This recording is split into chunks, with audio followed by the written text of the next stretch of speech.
Do I get scared? 100%. Am I living in constant fear leading up to this mission? No, absolutely not.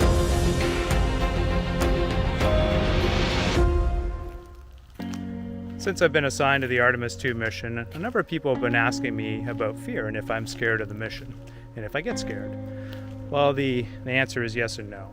I think of fear as an indicator, sort of like a smoke detector in your house. So if you have a fire, the smoke detector goes off, it alerts you that there's a problem that you need to address.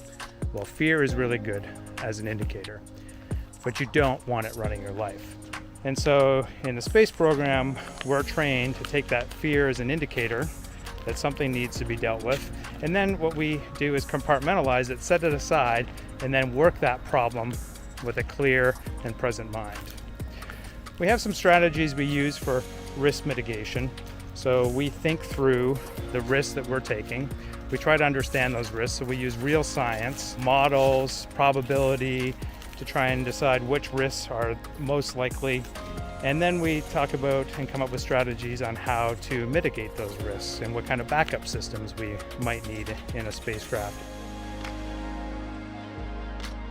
And finally, we train. We set up, for the biggest risks, we set up training for them, simulator runs, or working with a training team, or just what we call chair flying. So like just sitting down and imagining what we're going to do and practicing mentally the steps that we will take. Do I get scared? 100%. Am I living in constant fear leading up to this mission? No, absolutely not.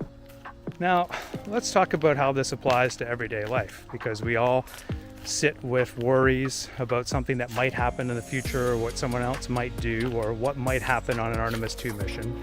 Well, I treat them the same way. I acknowledge them and then decide, is this fear indicating a problem that I need to actually do something about today?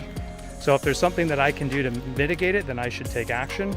And if not, then I should just set that fear aside and try to live in the present day and not worry about what might happen in the future.